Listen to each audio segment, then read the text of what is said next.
Hello, I'm Robert Walker, and I'm asking for help with endorsements to try and draw attention to NASA's major flaws in their final environmental impact statement for samples returned from Mars.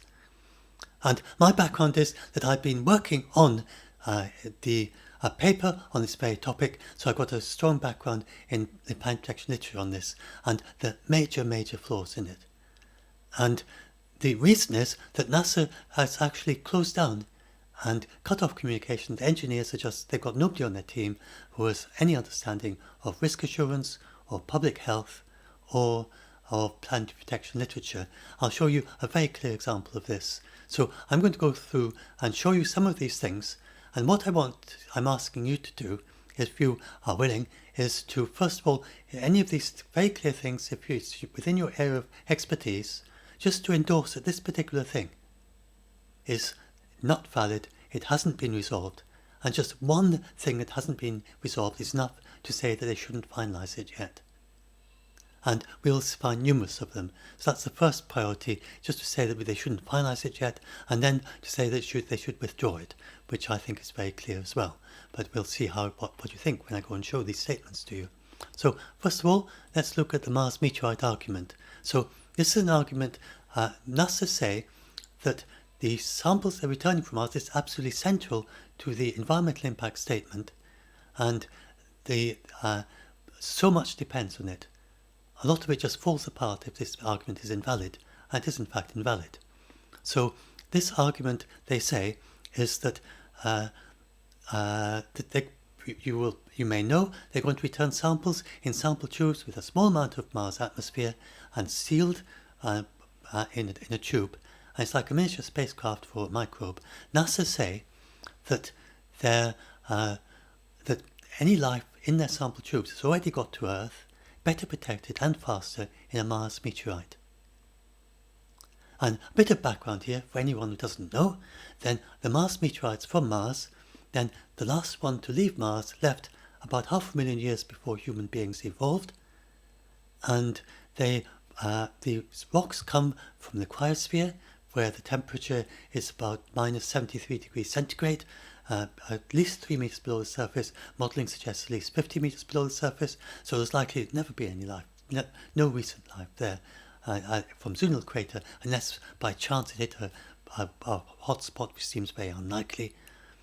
And then any life that is ejected from there, then most life would be destroyed by ejection. It's very remarkable that B-subtiller spores, and a particular way that they produce their spores, which are very hardy, and whatever Mars life uses to be so resilient to be able to survive in Mars conditions, it might not have this capability to survive ejection, that particular thing, a very sudden shock of ejection. Then it might be that whatever they use just doesn't work in the same way as B-subtiller spores. And then in order to prove that it is safe to return life from Mars, microbes from Mars, we need all the species of microbes in their sample tubes to be able to get here in meteorites. So now we go and look at their site. So you would say, well, this doesn't seem a very plausible thing, does it?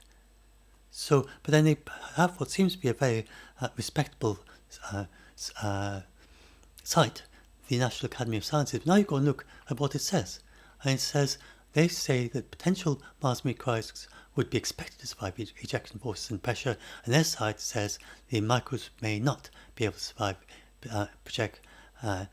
impact ejection and transport through space.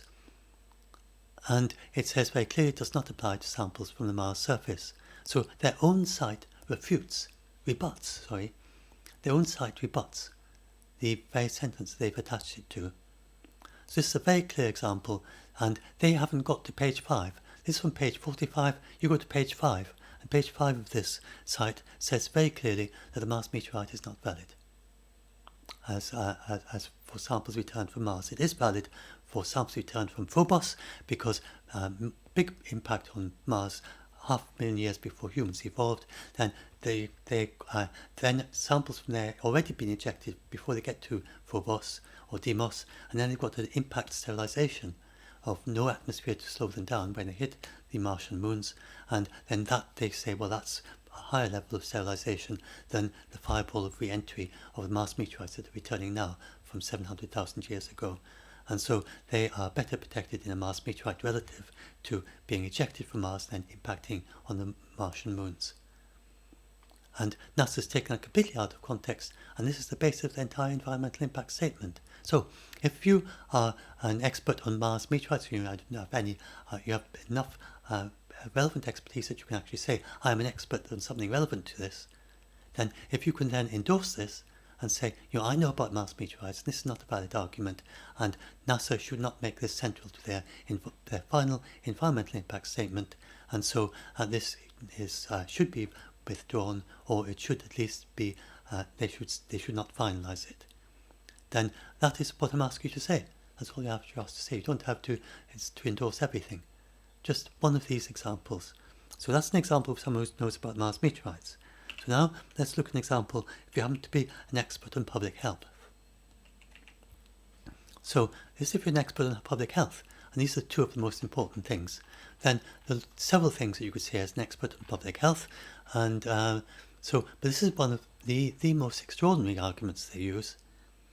So I alerted NASA that so if you go and look at this European Space Foundation study, and they said that from 2012, this was containing ultramicrobacteria, which are very, very small and still viable after going through a 0.1 micron nanopore, and they said that the release of a single unsterilized particle larger than 0.05 microns is not acceptable under any circumstances. So if you know anything about HEPA filters, you will know they have a maximum penetrating particle size, the size of which particles are most penetrating. This means that particles do get through, so they don't stop at 100%. Otherwise they wouldn't have a maximum penetrating particle size, would they? And so this means that HEPA filters can't fulfill this requirement, which has to be 100% all the way from 0.05 microns all the way upwards. And they have this big dip, so they don't fulfill this requirement. So it's very obvious, but NASA say that they do. So if we go up to this thing, then NASA say that NASA is aware of and so they don't contest this requirement to contain from 0.05 microns upwards. They just say that they do not concur that this is beyond the capabilities of BSL-4. And they don't even have anything in the environmental impact statement itself about it. It's not mentioned in the draft one. They finally respond to my comment in the final EIS. But the EIS itself never mentions this recommendation, and they explain that the reason they never mention it because they are of the opinion that a HEPA filter can fulfill these requirements. So all I'm asking you to do, if you are an expert on public health, is simply to say that NASA's response to my comment is not adequate, it's not correct, that HEPA filters can't achieve this. And they have a little bit of background as to why they believe this. Then they don't say it very clearly, but I have come across this before, and it could well be that they're engineers, and they look at this and they say, well, that's nearly 100%. And they missed the greater than. They just see 0.05 microns. They said, we've got to contain particles at 0.05 microns. We're doing it anyway. We have a filter, so we've got nothing to worry about. And they don't see how the dip is relevant, because they just see the figures being about very small things. This is to do with just looking at the numbers as engineers and not understanding the basic health ideas behind it, which is, of course, that even if you just contain ultramicrobacteria, you want to contain a clump of them, you want to contain ultramicrobacteria in a droplet of water, in a dust grain, and of course you want to contain larger microbes as well. If you say 0.05 microns or larger, that means 100% all the way across. So, if you are an expert on public health, then all I need you to do is just to endorse this and say that first of all, that the HEPA specification of 99.97% containment at the maximum penetrating particle size does not achieve 100% containment at that particle size, and that the technology currently used for HEPAs, you may well know a bit about the technology, and you may know that it can never achieve 100%. Because the way the HEPA filters work is that they've got a mesh, and then for very small particles they go through the mesh, and the mesh holes are larger than the particles. Very large particles they can stop because they don't go through. The small ones they go through, and then the very, very small ones, the reason it goes up to 100% there is they get jiggled so much by the atmosphere that this just throws them out of the way until they just jiggle around so much that nearly all of them will eventually hit the fibres, but just by chance some will go through. So they're not going to achieve this thing of not a single particle under any circumstances. The technology of HEPA filter is never going to achieve that at any size. So we just don't have the technology to achieve this. So this is something that should be obvious, but just say whatever. This would be obvious to someone who's expert on filters, and so I'm going to be asking for experts on filters to endorse. So if you are an expert on filters, then you can endorse what I just said now.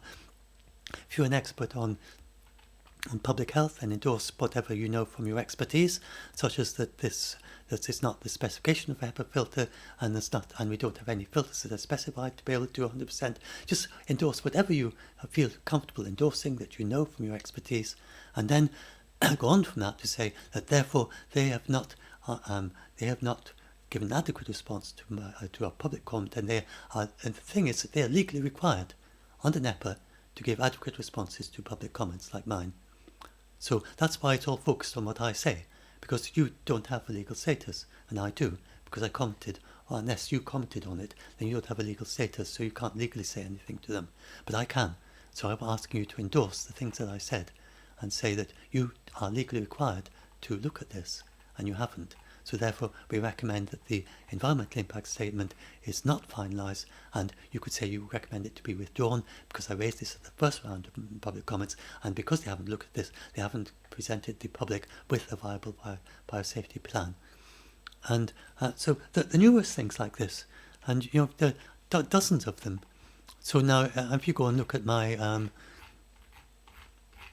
and so this, just to give you a bit of context, this is part of a very positive way forward.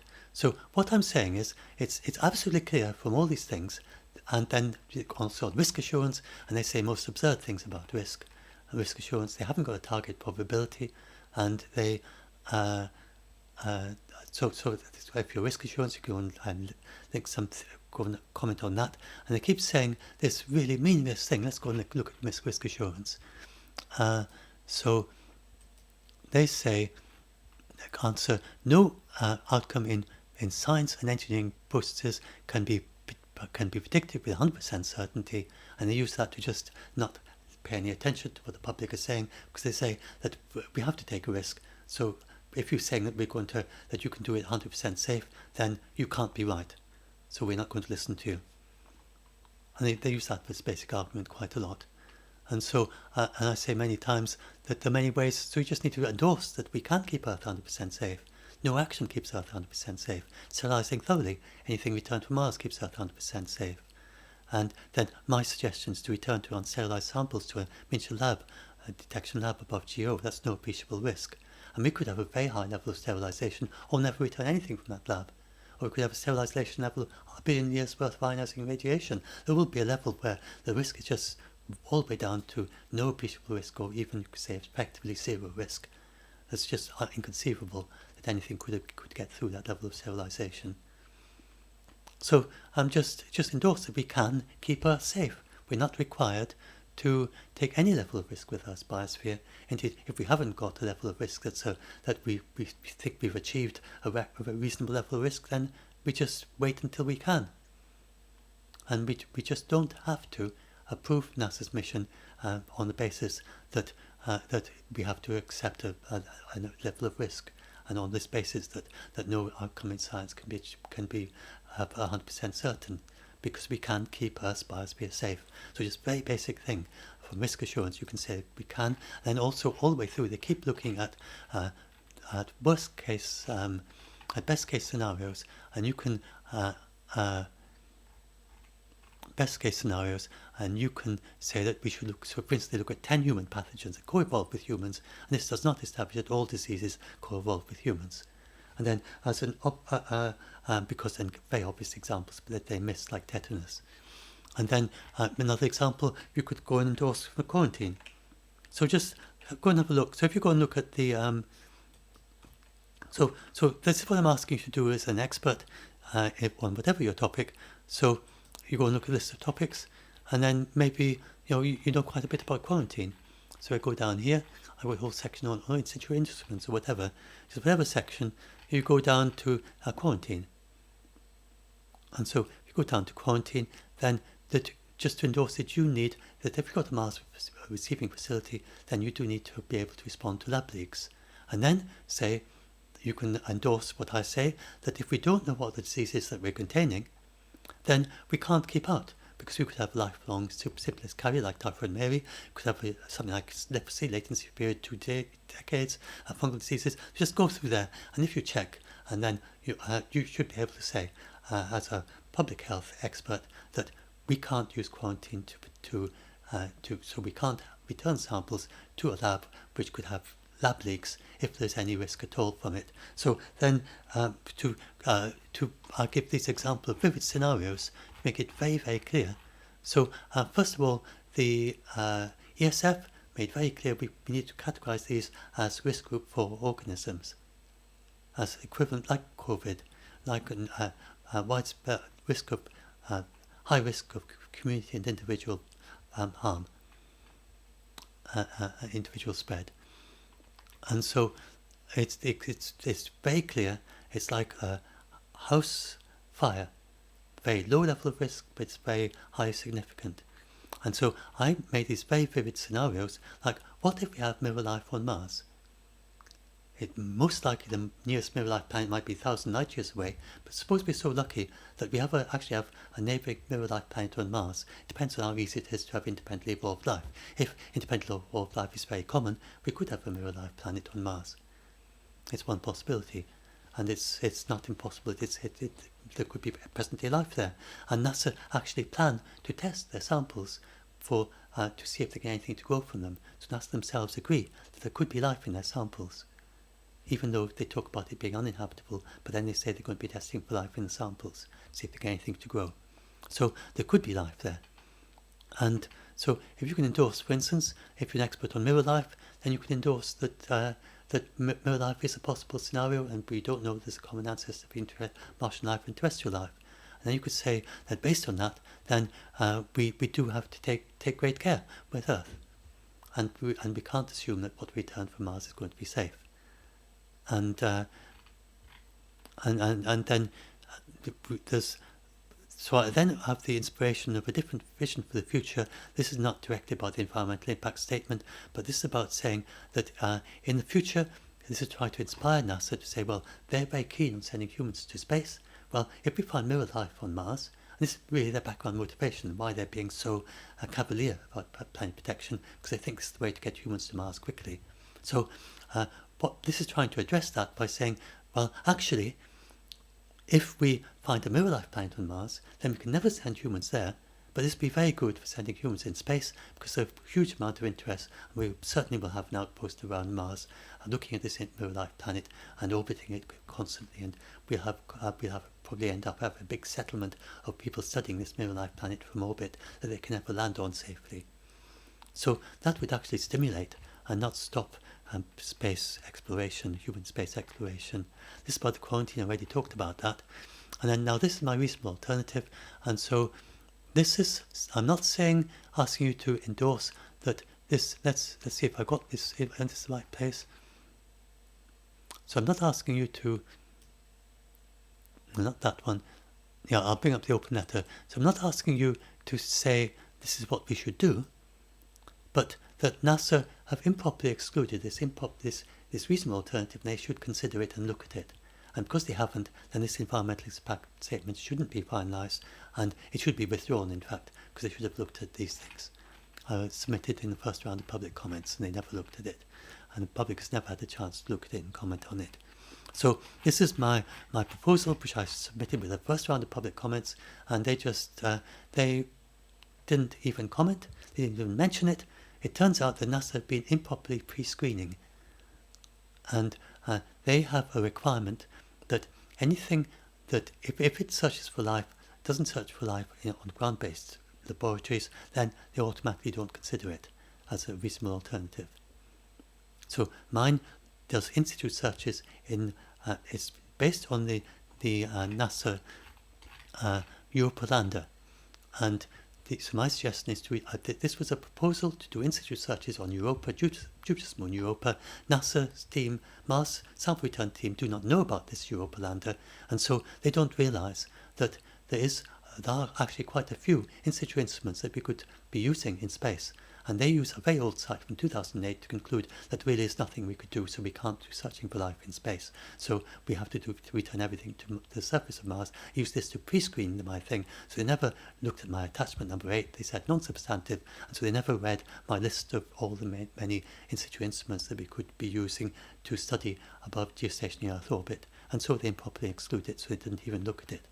So again, if you could say that NASA should be looking at this, it is a reasonable alternative. They could say that my suggestion to look at it for above geostationary Earth orbit, these in situ instruments do exist and they could be used to study it. So this is a reasonable alternative, and it was totally improper to exclude it by saying that we've got to look at the instruments on Earth, or whatever was their reason. They don't go into detail, but they said that it's clearly been removed during pre-screening, and the two main criteria that, first of all, it has to be able to prove that it's safe to return unsterilized samples to Earth. Well, mine does not assume that.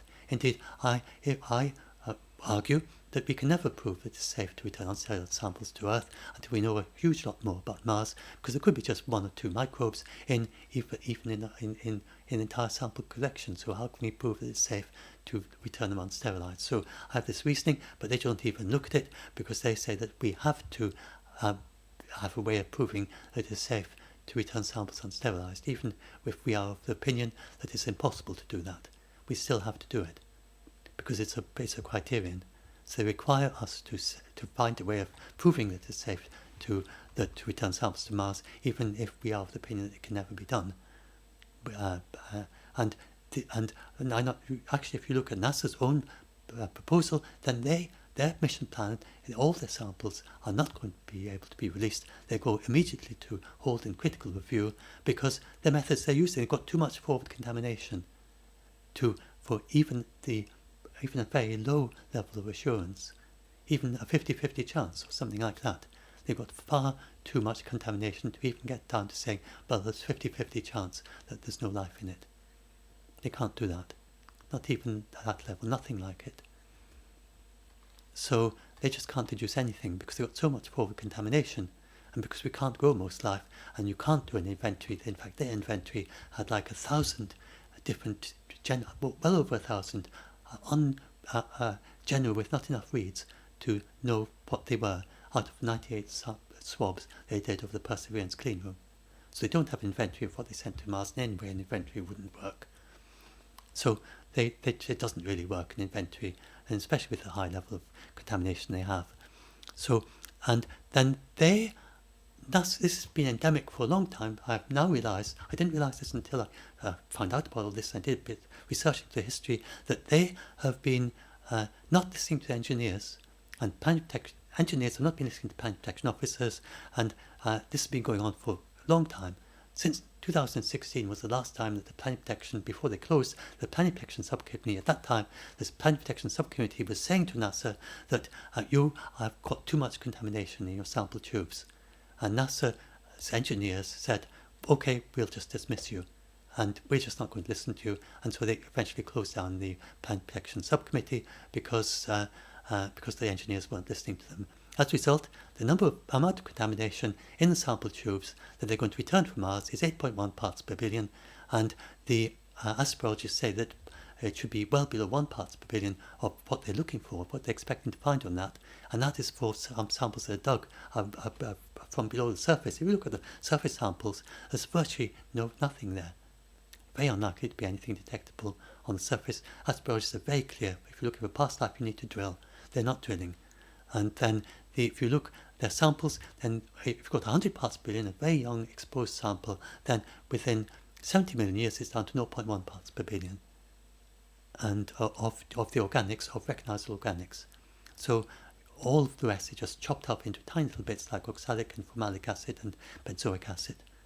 And that's it, just lots of tiny little acids or acid groupings. And that's all you'll find of the organics on the surface that have been exposed to ionizing radiation for as little as 70 million years, and most of it's much more than that.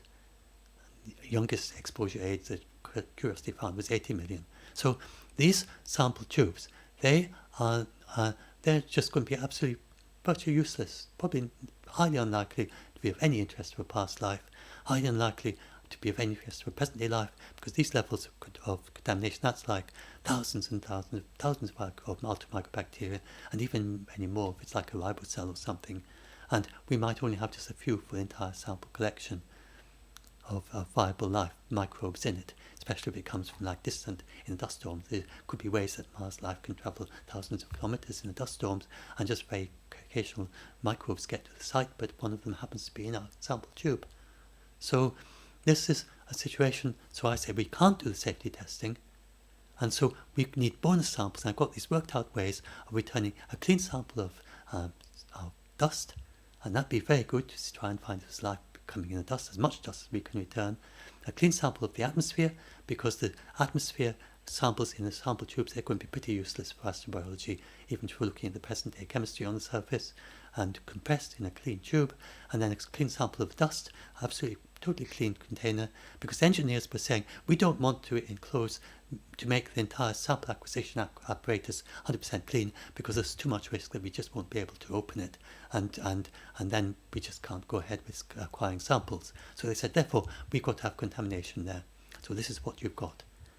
And so astrobiologists, whether you like it or not, that's what you've got.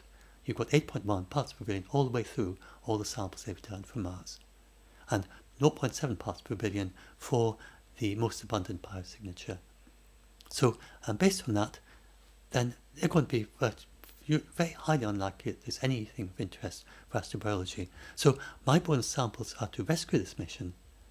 So my bonus samples is just the second step of dozens of steps that we need, so we can combine lots of them in one mission if we can send lots of spacecraft in one go.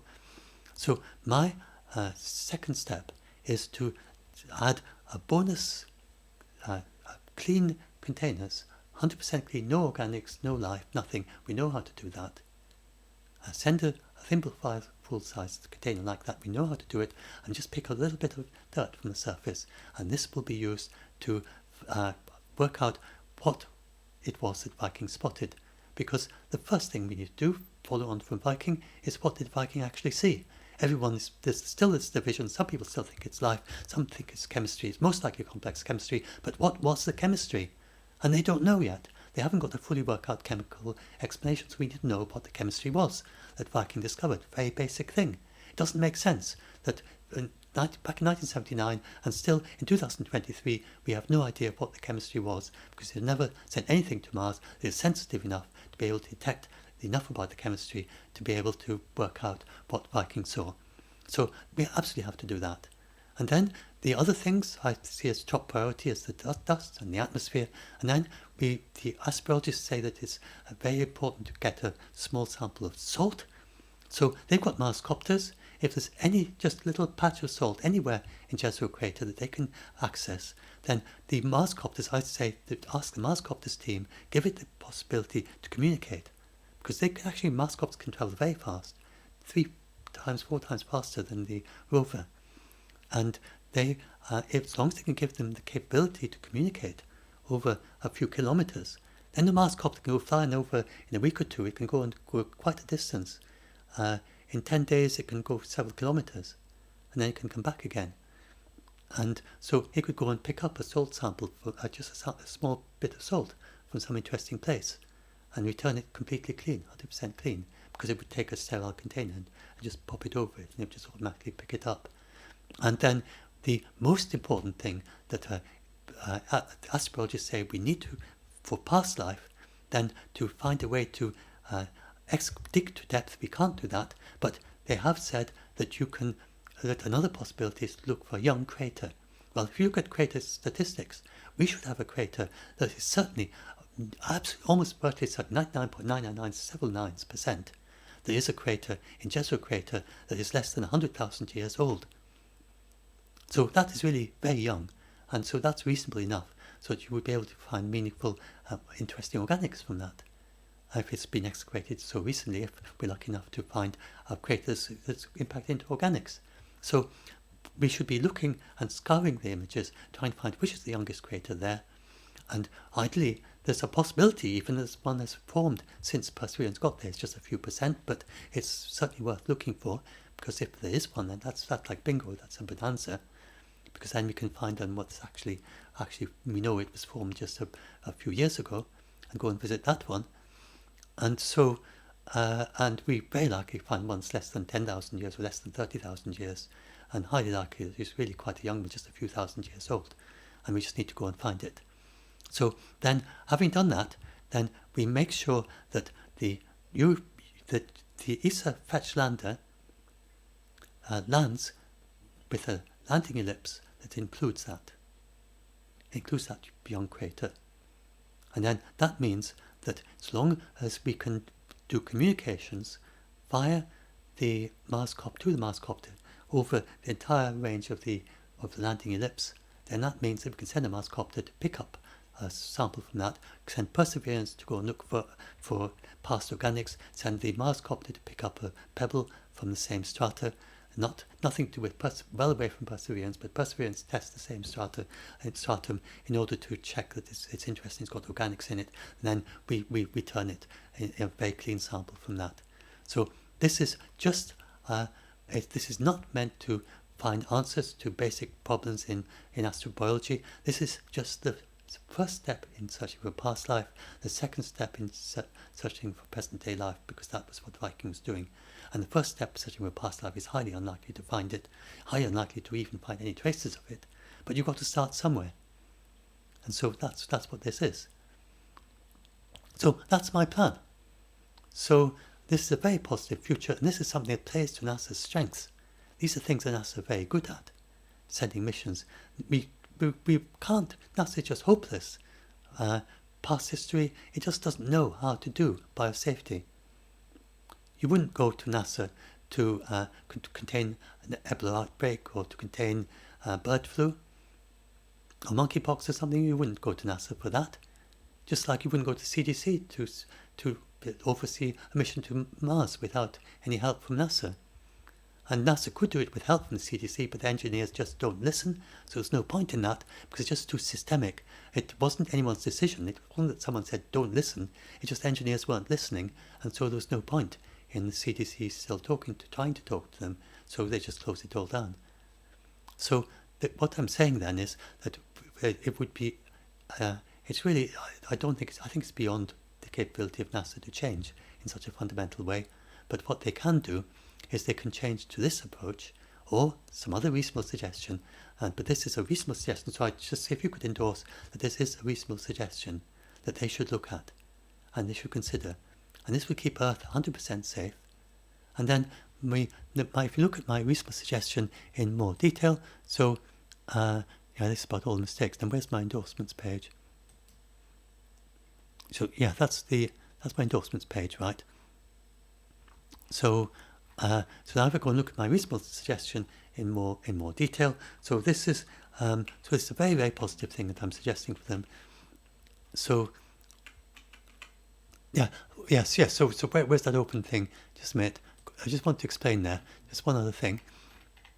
And that's based on Europa Land. I explained that. There's one other thing. It's based on a very excellent Mars simulation chamber. So this is very low cost for NASA. They're not going to have to build an impossible telerobotic laboratory with which they can't do the quarantine because quarantine doesn't work. So they've got to have a fully telerobotic laboratory that is way, way beyond anything that NASA has any competence in. If it doesn't even know what a HEPA filter is, then how are they going to build a telerobotic laboratory without involving getting someone else to build it, but they're not going to listen to what the other people say, and they're going around saying, well, this is how we're going to do it. It's just not going to work. So but this is well within their capabilities. So they don't need a telerobotic laboratory, $500 million you're talking about, at least, probably more than that, just to study 1 kilogram, but a huge laboratory. And that's really overkill and ridiculous, and not something NASA can do. But now this is something that they can do. So this is a small satellite you send to above geostationary Earth orbit, and you get a very excellent Mars simulation chamber. It'd be like the Michigan Mars simulation chamber run by Nilton Reynolds. He's the head of the team that runs the Michigan Mars simulation chamber. So it'd be like that, and a university would jump at the opportunity to build one that's going to be sent to above geostationary Earth orbit. It would have a centrifuge with slip ring technology that can feed power in and out. They can feed liquid and gases in and out. They would have the miniature instruments inside there, and then it would be like Biomex, which was like this very small capsule on the outside of the ISS, and it would let natural sunlight through, so that's coming very hard UV, exactly as on Mars, and with ionizing radiation, and then with just shades, movable shades, and filters and things, then they could simulate day and night cycles. They could simulate seasons on Mars. They could simulate variation in the atmospheric pressure and variation in the humidity, and they could just have a very excellent simulation of Jezero crater. So any life, if we do return life at some point, then we feel at home from home, and we can just say, look, and then it's got the best chance to live there and to start growing. And then this would also be a very excellent Mars simulation chamber in the forward direction, and it's not going to cost much, not compared with the other things they could be doing. And most of the cost is going to come from universities building these instruments and building this centrifuge. Pretty much all that NASA has to do is the basic shell of it and the basic shell of the satellite and the solar panels and the rocket fuel to get it up there. Just about everything else is going to be built by universities. And with this wonderful, wonderful, exquisite, this is the Astrobio Nibbler, and uses microfluidics. It's just like a little lab on a chip, they're called. Tiny little bits of fluids moving around in little channels. And it can detect a single amino acid in a gram. So we're not talking about a lesser quality of instrument, we're even talking about a higher quality of instrument than if you're returning to terrestrial labs, where there's so much contamination around, very difficult to achieve high levels of cleanliness. So that is my proposal. So then if we go and look at their, so what you can do is, so this is how to endorse. Then just mention any section. Now some of this is going to be a little bit, this I'm still working on this page. I think you may find some sections still, and I found some kind of unfortunate words, just not very well written sections of it. If anything is unclear, please let me know. I'm still working on it, but most of it is kind of sorted out. And so if you go and look down, and just go and look down, whatever's your section that you're interested in, and like the discipline or so on, and then just endorse whatever it is. By the way, I've got a section at the end, and this is very important for understanding why this is not valid for this. I look at the legalese. So my background is mathematics, but very strong background in logic, and I was looking at the very basics of things like the axioms that Euclid left out. I mean, that's not actually what I was studying. But it was that sort of level of maths, just very, very precise reasoning. Like, for instance, Euclid never noticed that he assumes that if you've got a line that goes into a triangle, then he assumes it will come out either through a point or a line, and you can't deduce that from the other axioms. So anyway, so I've got a very clear way of looking at the logical structure of things. So if I go and look at this, the most important things, that I've got 10 things here that it fails, basic things it fails under NEPA. So first of all, scientific integrity, it fails the most basic scientific integrity, like that Mars meteorite argument. That's not scientific integrity. So it shouldn't be finalized just for that reason.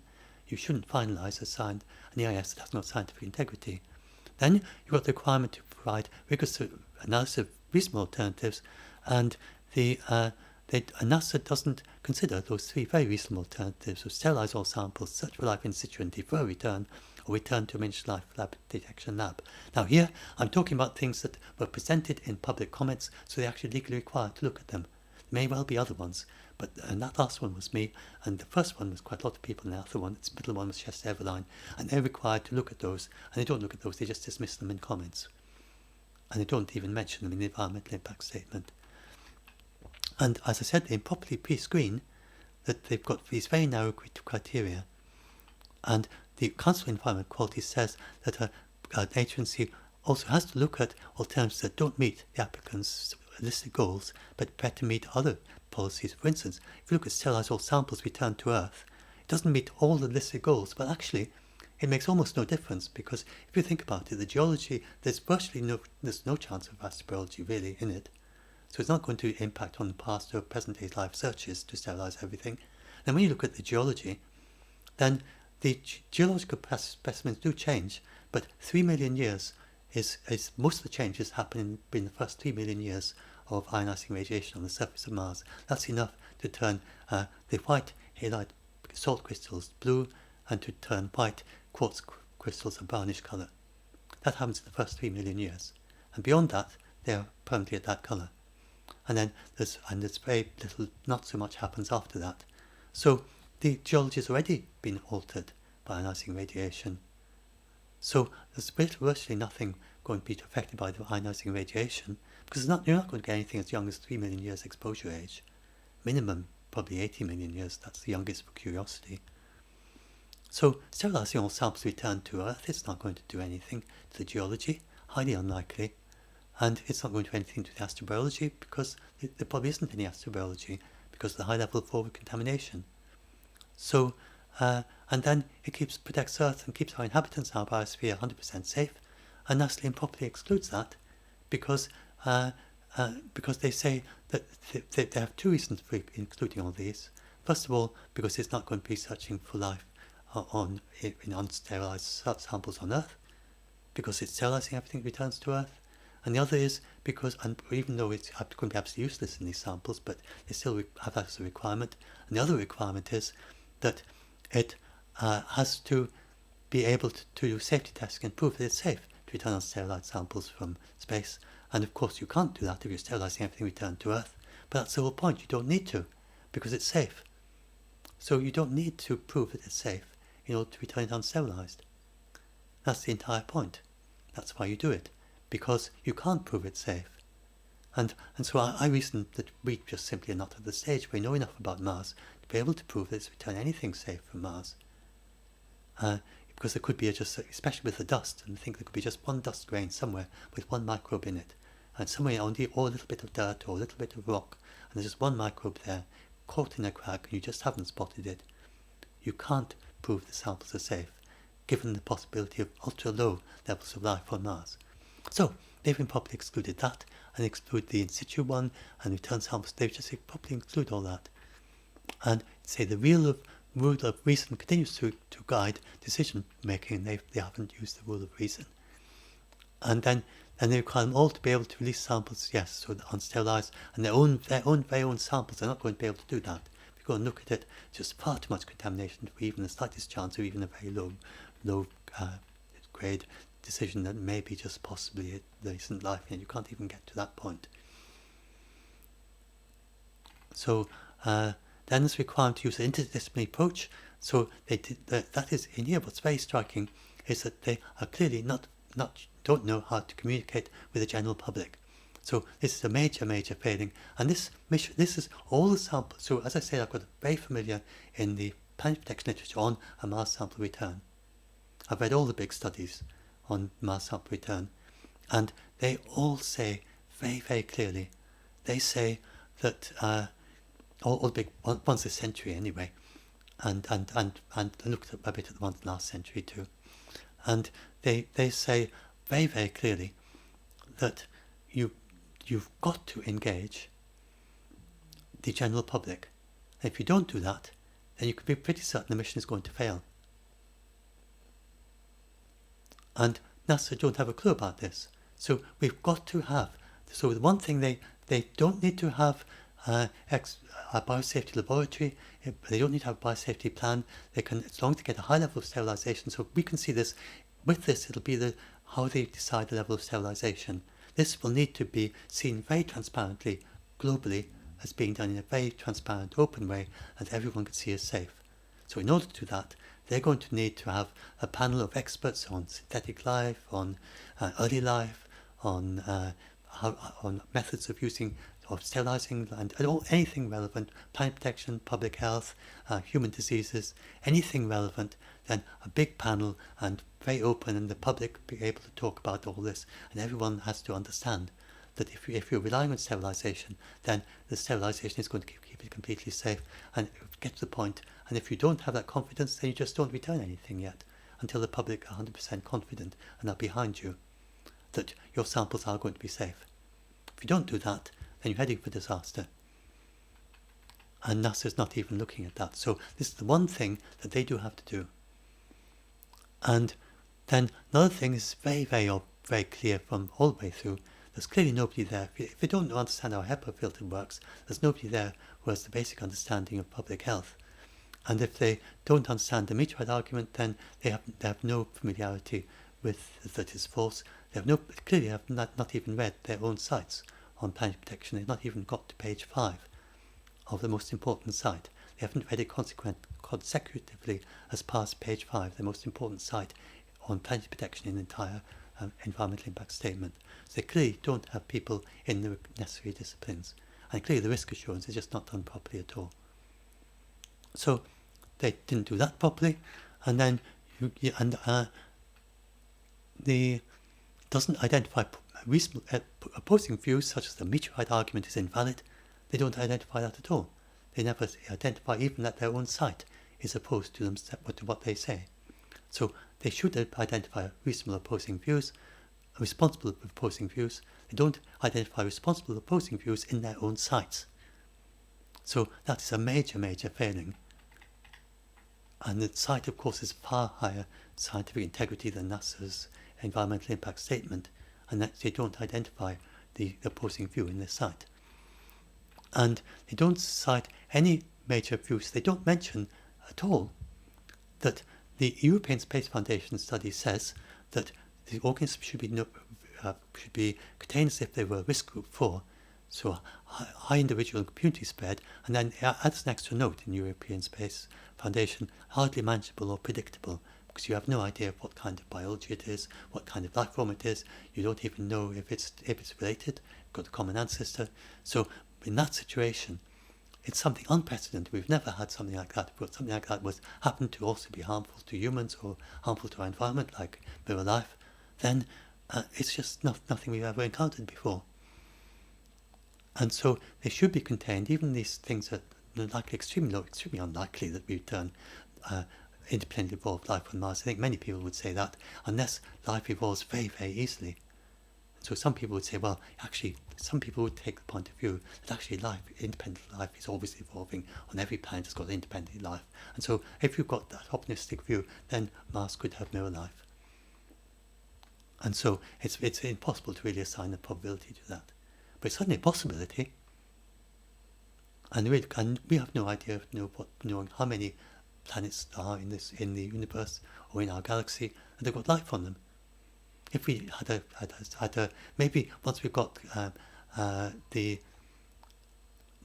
our big space telescope looking at maybe we'll find biosignatures on nearby planets, and we'll be able to assess that, and then we'll say, oh, actually it's quite common. In that case, that would up this likelihood of there being a mirror life planet on Mars. But at present, we don't have any evidence that we can use as a basis to know whether it's likely or not. But most people would say there's a low chance that we return something that is going to be severely effective on Earth. But so that's the situation, that they don't mention the consensus view in the peer-reviewed literature that the likely low-risk, worst-case scenario is large-scale harm to human health and the environment. There's no mention of large-scale harm anywhere in the environmental impact statement. There's no mention of risk group 4 organisms, even though their own former Planet Protection Office, just before they closed down the Planet Protection Office, and a few years before that, she said that they will contain them as if they're the most hazardous Earth organisms known. There's nothing in the environmental impact statement about saying they'll do that. So, as you can see from this is and they are required to consider impacts that have catastrophic consequences, even if their probability of occurrence is low, provided the analysis is supported by credible scientific evidence and not based on pure conjecture within the rule of reason. The analysis from the European Space Foundation and analysis from the National Research Council would count as credible scientific evidence. It wouldn't count as pure conjecture. It would count as within the rule of reason. And so these things should certainly be considered.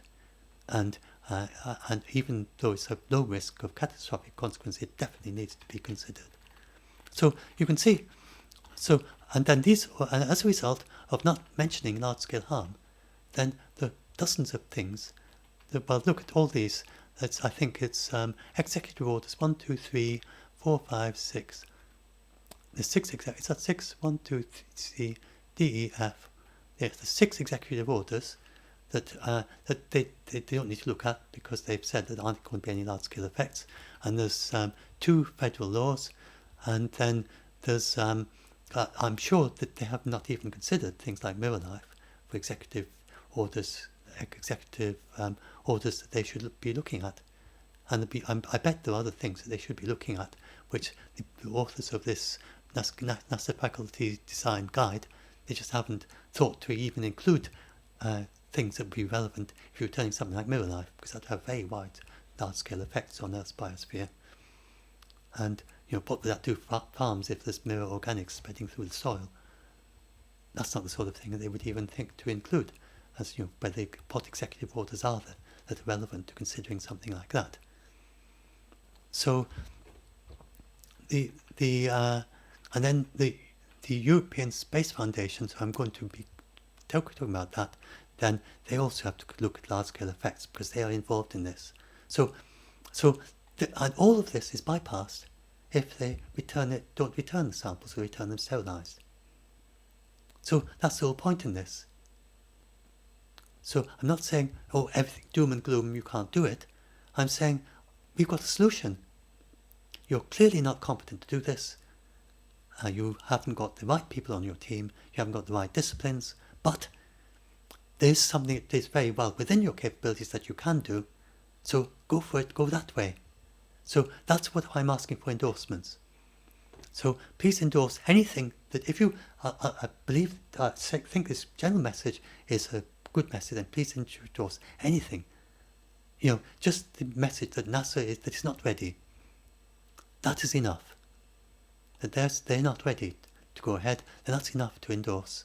And so I'll go and look at my paper, my letter, statement. So this is the statement. Very simple thing that you can say.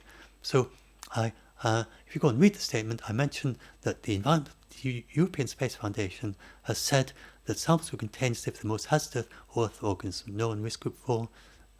So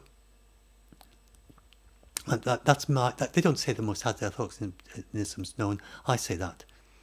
Sorry, I should make that a little bit clear. That's me saying, but they call it risk group 4. That's me explaining to you as the reader what risk group 4 means, because a lot of people knowing this won't know what risk group 4 means. And that's just my quick summary of it. You can go and click through and link, and that's also the word that Cassie Conley used to summarize it.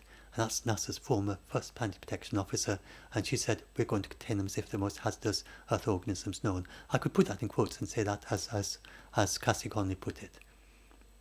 So in Cassie Conley's word, the second planetary protection officer for NASA before they abandoned planetary protection as it was done in the past. That's how she put it. So then you can say that either you're going to call on them to defer finalising this EIS until you consider and fix the many issues that have been raised by the general public, and mention specific issues.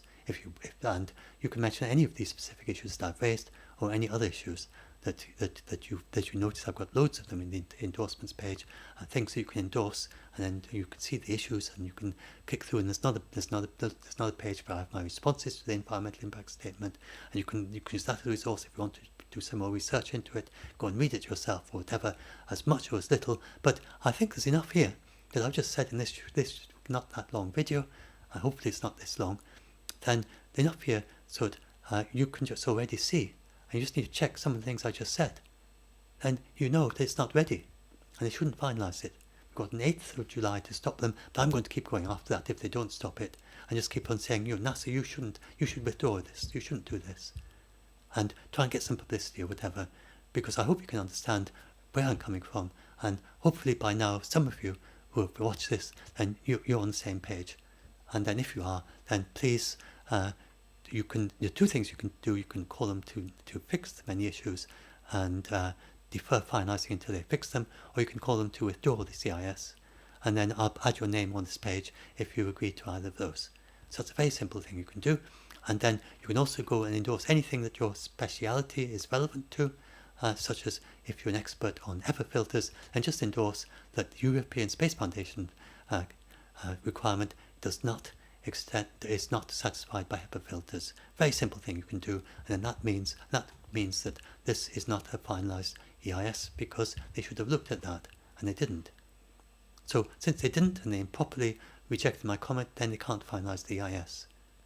So just that's not a reason to say don't finalize the EIS, because you haven't listened properly, and what you said is incorrect. And we can't, and it's not proper for NASA to say that they don't concur as their way of dealing with a major issue. That's not the way to deal with a major issue under NEPA. It's just say you don't concur that it's an issue. That's not acceptable. And I don't think NASA has had anyone.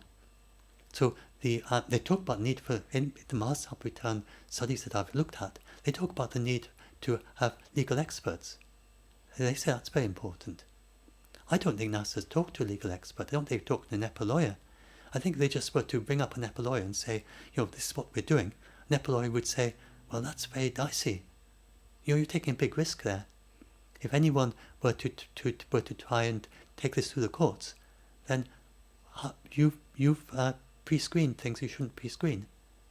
I think these are just people, they just don't think it's worth much time, so they just haven't even bothered to talk to a lawyer about what they should be doing in environmental impact statement. They just looked at how the environmental impact statements is roughly the same as what they look like, and so I think that's all that they're doing there.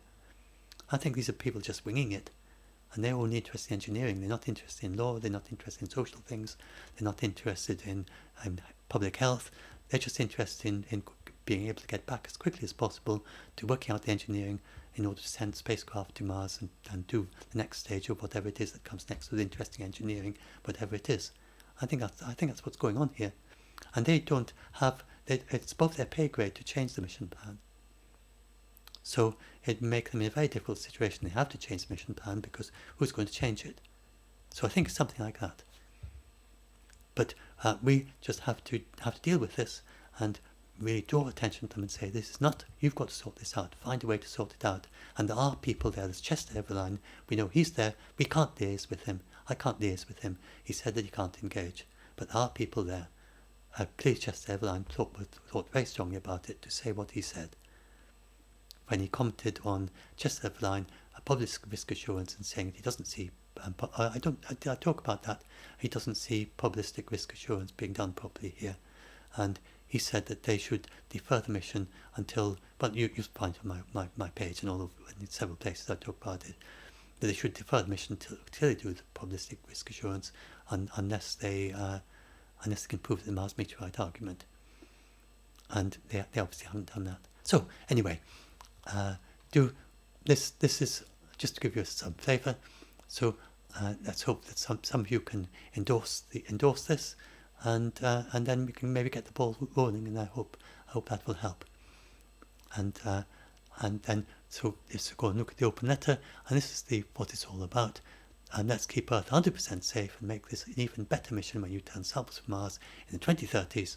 And please, I'm not the best of communicators. I sometimes get confused in the way I say things. I don't present things in the most lucid way sometimes. So please, if I haven't explained something properly, just please, don't count that against this, and just take this as just say that, just go by what the issues are here, and this is what we need to actually deal with. This is a major issue. So please, don't be put off because I'm not explaining this very well, or I've been a bit confused in something or other.